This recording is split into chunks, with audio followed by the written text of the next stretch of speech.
I hope you enjoyed the chapters that I read in my last video, and we're going to kick start with chapter 4 called The Cave. Now, if you remembered rightly, in the last chapter, Sophie had just been taken by the giant and he was running across the fields with her. So chapter 4 is called The Cave. The giant ran on and on, but now a curious change took place in his way of running.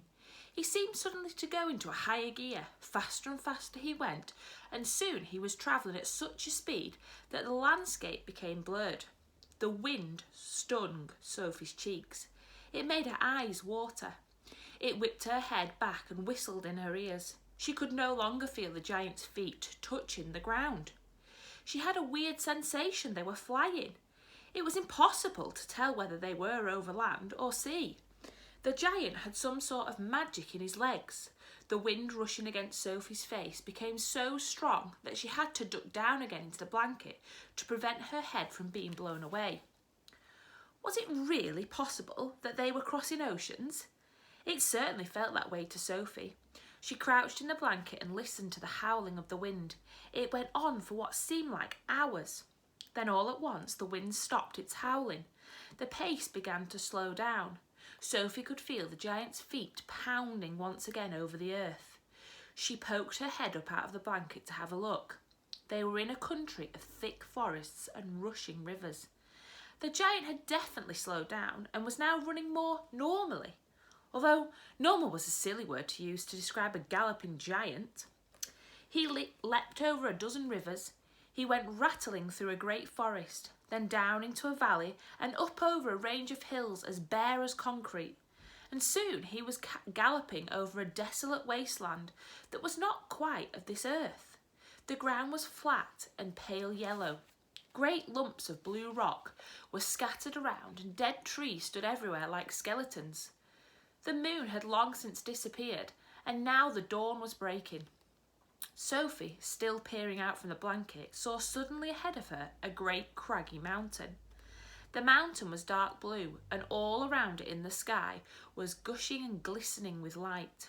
Bits of pale gold were flying among delicate frosty white flakes of cloud, and over to one side the rim of the morning sun was coming up red as blood. Right beneath the mountain the giant stopped. He was puffing mightily. His great chest was heaving in and out. He paused to catch his breath. Directly in front of them, lying against the side of the mountain, Sophie could see a massive round stone. It was as big as a house. The giant reached out and rolled the stone to one side as easily as if it had been a football, and now, where the stone had been, there appeared a vast black hole. The hole was so large the giant didn't even have to duck his head as he went in. He strode into the black hole, still carrying Sophie in one hand, the trumpet and the suitcase in the other. As soon as he was inside, he stopped and turned and rolled the great stone back into place so that the entrance to his secret cave was completely hidden from the outside. Now that the entrance had been sealed up, there was not a glint of light inside the cave. All was black. Sophie felt herself being lowered to the ground. Then the giant let go of the blanket completely. His footsteps moved away.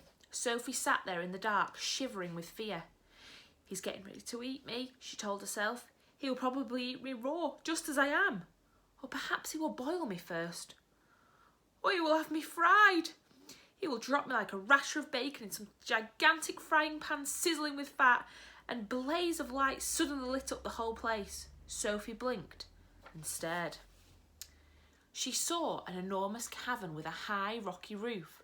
The walls on either side were lined with shelves, and on the shelves there stood row upon row of glass jars. There were jars everywhere. They were piled up in the corners.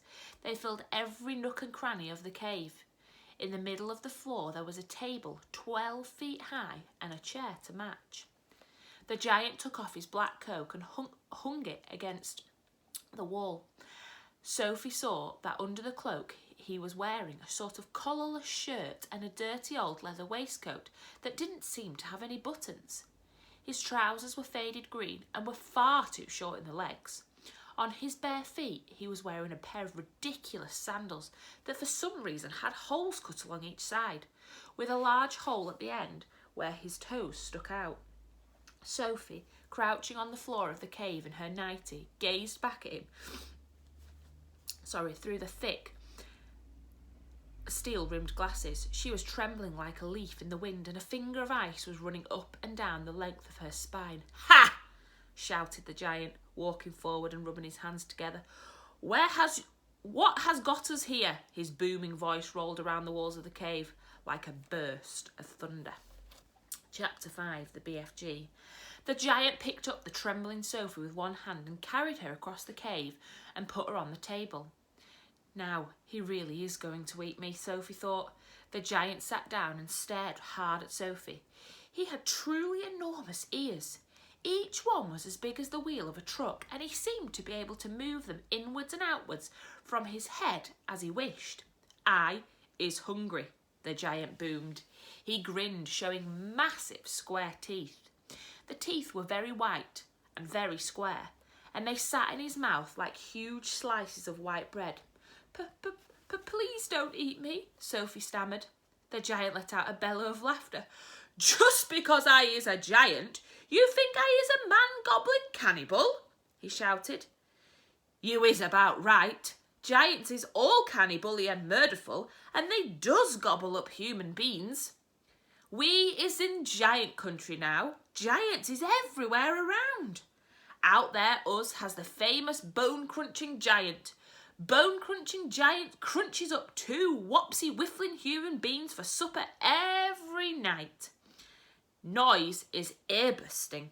Noise of crunching bones goes crackety-crack for miles around."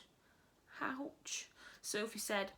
"Bone-crunching giant only gobbles human beings from Turkey," the giant said.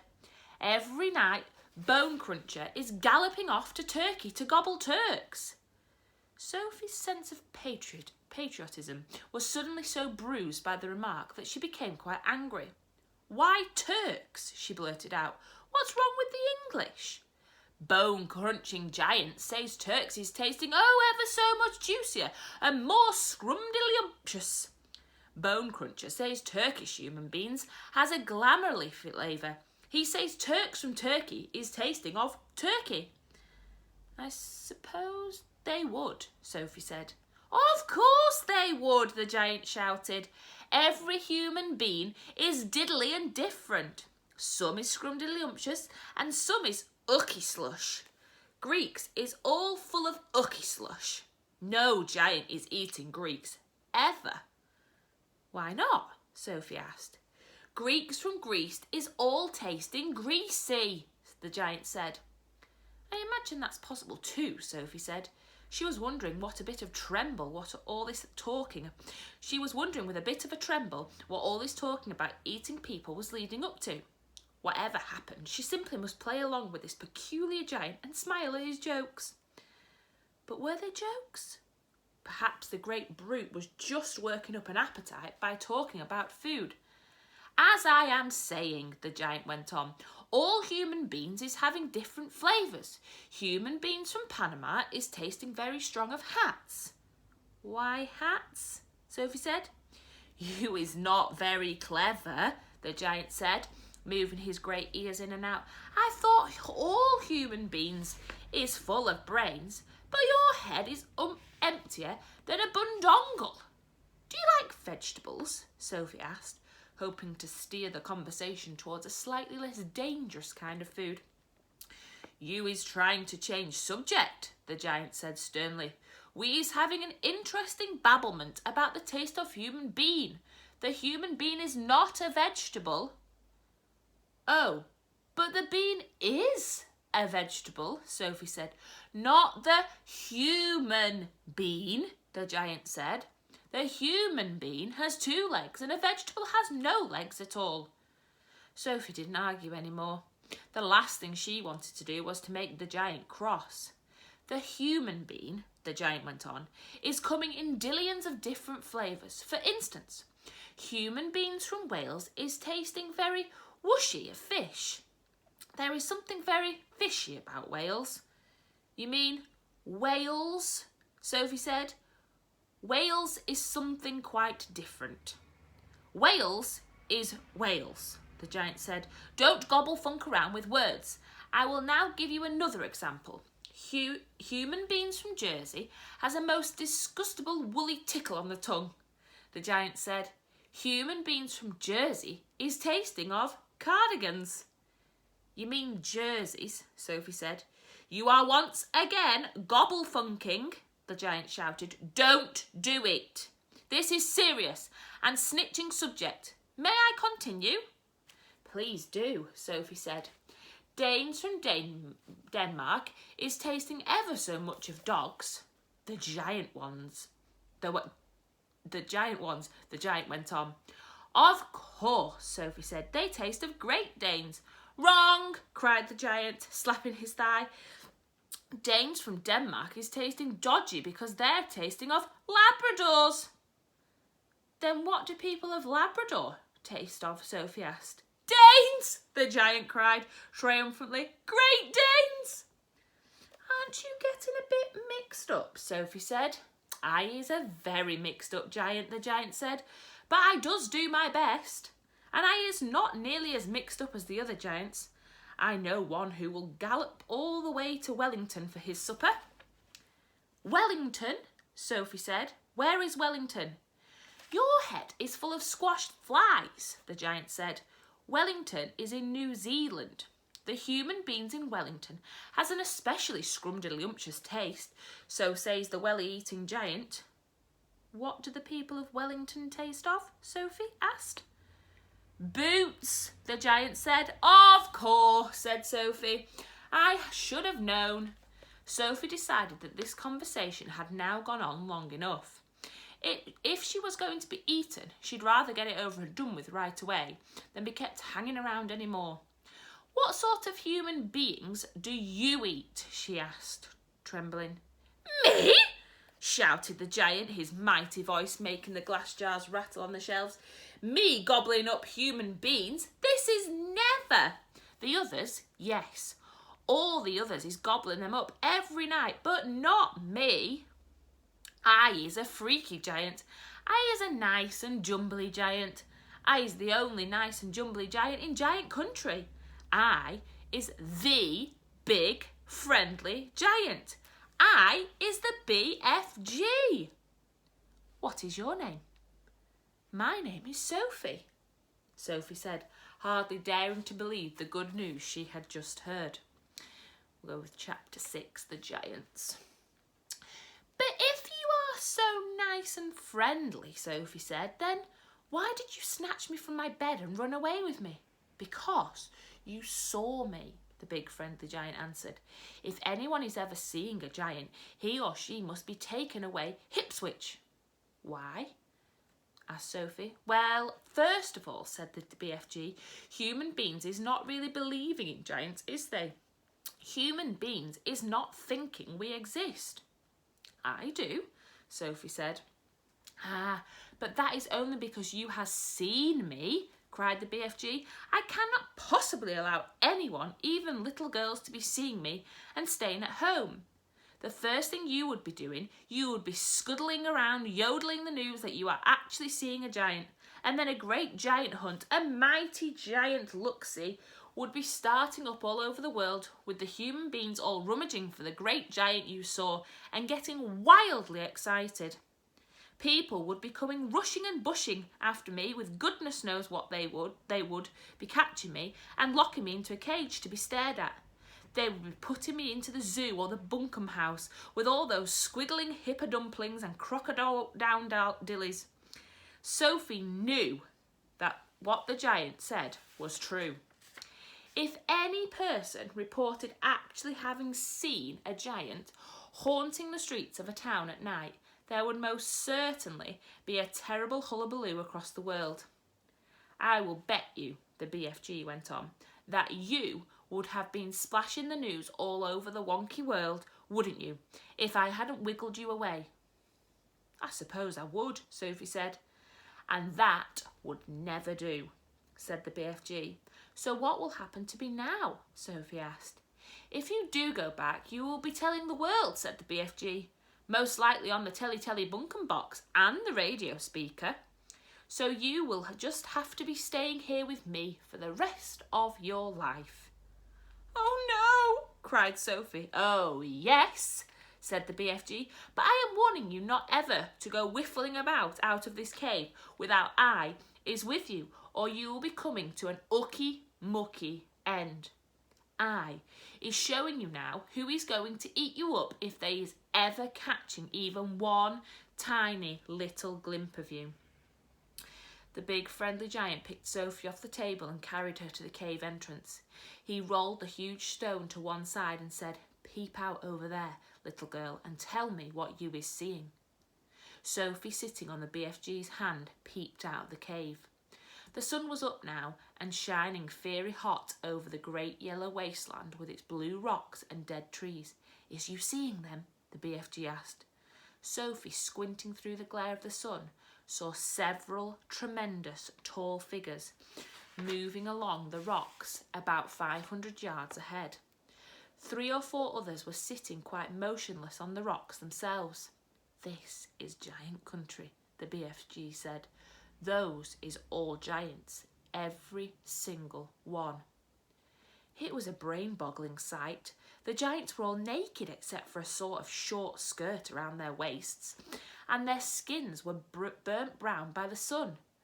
But it was the sheer size of each one of them that boggled Sophie's brain most of all. They were simply colossal, far taller and wider than the big friendly giant upon whose hands she was now sitting. And oh, how ugly they were. Many of them had large bellies.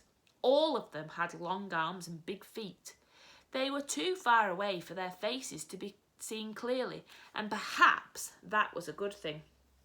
"What on earth are they doing?" Sophie asked. "Nothing," said the BFG. "They's just moochling and foochling around and waiting for the night to come. Then they will all be galloping off to places where people is living to find their suppers." "You mean to Turkey?" Sophie said. "Bone-crunching giant will be galloping to Turkey, of course," said the BFG. "But the others will be whiffling off to all sorts of flung-away places, like Wellington for the booty flavour and Panama for the hatty taste. Every giant is having his own favourite hunting ground." "Do you ever go to England?" Sophie asked. "Often," said the BFG. "They say that English is tasting ever so wonderfully of crod scallop." "I'm not sure I quite know what that means," Sophie said. "Meaning is not important," said the BFG. "I cannot be right all the time. Quite often I is left instead of right." "And are all those beastly giants over there really going off again tonight to eat people?" Sophie asked. "All of them is guzzling human beings every night," the BFG. "All of them excepting me. That is why you will be coming to an ucky-mucky end if any of them should ever be getting his gogglers upon you. You would be swallowed up like a piece of frumpkin pie, all in one dollop." "But eating people is horrible," Sophie cried. "It's frightful. Why doesn't someone stop them?" "And who, please, is going to be stopping them?" asked the BFG. "Couldn't you?" said Sophie. "Never in a pig's whistle," cried the BFG. "All of those man-eating giants is enormous and very fierce. They is all at least 2 times my wideness and double my royal highness." "Twice as high as you," cried Sophie. "Easily that," said the BFG. "You be seeing them in the distance, but just wait till you get them close up. Those giants is all at least 50 feet tall, with huge muscles and cockles alive-o. I is the titchy one. I is the runt. 24 feet is puddle nuts in giant country." "You mustn't feel bad about it," Sophie said. "I think you are just great. Why, even your toes must be as big as sausages." "Bigger," said the BFG, looking pleased. "They's as big as bumplehammers." "How many giants are there out there?" Sophie asked. 9 altogether," answered the BFG. "That means," said Sophie, "that somewhere in the world every single night 9 wretched people get carried away and eaten alive." "More," said the BFG. "It is all depending, you see, on how big the human beings is. Japanese beans is very small, so a giant will need to gobble up about 6 Japanese before he is feeling full up. Others, like the Norway people and the Yankee Doodles, is ever so much bigger, and usually 2 or 3 of those makers are good tuck him. But do these disgusting giants go to every single country in the world? Sophie asked. All countries excepting Greece is getting visited sometime or another, the BFG answered. The country which a giant visits is depending on how he is feeling. If it is very warm weather and the giant is feeling as hot as a sizzle pan, he will probably go galloping far up to the Frisbee North to get himself an Eskimo or 2 to cool him down. A nice fat Eskimo to a giant is like a lovely ice cream lolly to you. I'll take your word for it, Sophie said. And then again, if it is a frosty night and the giant is fridging with cold, he will probably point his nose towards the sweltering hotlands to guzzle a few Hottentots to warm him up. How perfectly horrible, Sophie said. Nothing hots a cold giant up like a Hottentot, the BFG said. And if you were to put me down in the ground and I was to walk out among them now, Sophie said, would they really eat me up? Like a whiff-swiddle, cried the BFG. And what is more, you is so small they wouldn't even have to chew you. The first one to be seeing you would pick you up in his fingers and down you'd go like a drop of drain water. Let's go back inside, Sophie said. I hate even watching them. Stay tuned next week for some more chapters of the BFG. Bye, folks.